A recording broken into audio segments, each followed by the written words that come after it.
at update tayo dito sa binabantayan nating bagyong si Dante, Emong, pati na rin itong pinapalakas nitong southwest monsoon or habagat. So, i-discuss po muna natin kung ano nakikita natin dito sa ating satellite imagery. So, itong si Emong ay tuluyan na nag-intensify ito as severe tropical storm category. Ito'y huling namataan sa line 245 kilometers west ng Bacnotan, La Union. May taglay na lakas na hangin na 110 kilometers per hour at pagbugso na 135 kilometers per hour. Ito'y kumikilos southwestward sa bilis na 25 kilometers per hour. So meron din po tayong isa pa ring bagyo na si Dante at nananatili pa rin ito sa kategory na tropical storm.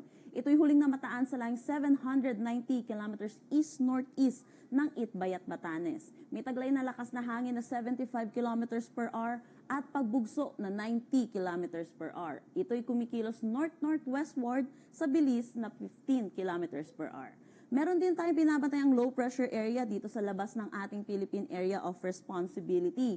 Ito'y huling namataan sa line 1,995 kilometers east ng Eastern Visayas. Kung makikita po natin, red po yung kanyang bilog. So mataas din yung chance neto na maging isang ganap na bagyo within the next 24 hours. Pero kung makikita po natin, malayo po ito sa ating bansa at inaasahan din natin walang direktang epekto sa anumang parte ng ating bansa.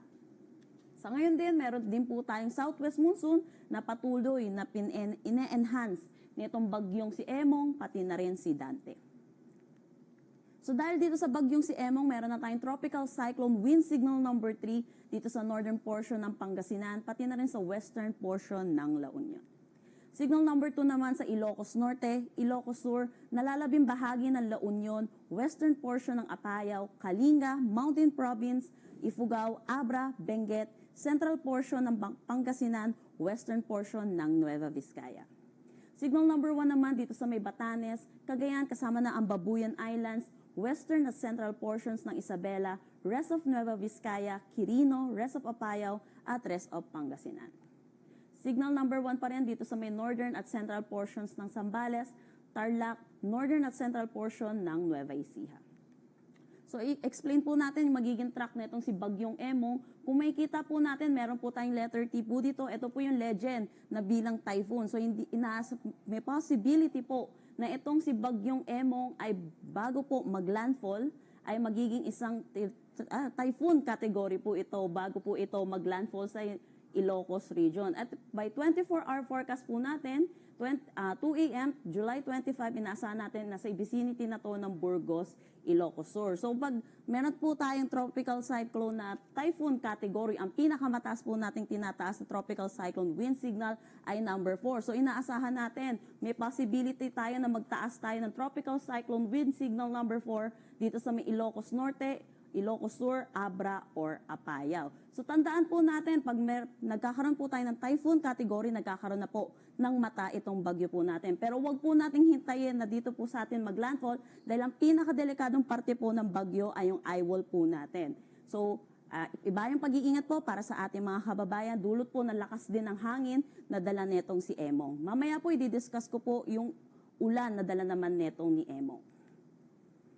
By the 48-hour forecast po natin, 2 a.m., July 26, 2025. Ito ay tropical depression category na lamang at ito yung huling sa layong 325 kilometers northeast ng Itbayat, Batanes.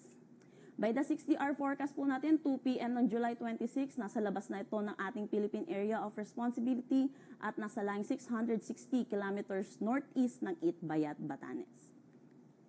So ano po ba yung magiging ulan natin dulot nitong enhanced southwest monsoon, pati na rin ito si Bagyong Emong. Kung makikita natin, meron tayong mga pula or above 200 millimeters of rain para ngayong araw dito sa may Ilocos Sur, La Union, Benguet, Pangasinan, Zambales, Bataan at Occidental Mindoro. Dito po sa Ilocos region, na magdudulot po nito ay si Bagyong Emong at dito naman po sa Central Luzon, Zambales, Bataan, pati na rin sa Occidental Mindoro, dulot po ito ng enhanced southwest monsoon. Kung makikita din natin yung Metro Manila ay under siya ng 100 to 200 millimeters of rain. So inaasahan pa rin po natin, pati yung mga karatig lugar, makakaranas pa rin po tayo ng mga malalakasan, mga pag-ulan. 50 to 100 millimeters rain naman po dito sa mga color yellow po natin. Para bukas, kung makikita po natin, ito po yung possible pong landfall po nitong ni Bagyong Bagyong Emong, kaya makikita natin nagpula po dito sa may Ilocos Norte at Apaya. Above 200 millimeters of rain po ang ating inaasahan. Pero kung makikita din natin,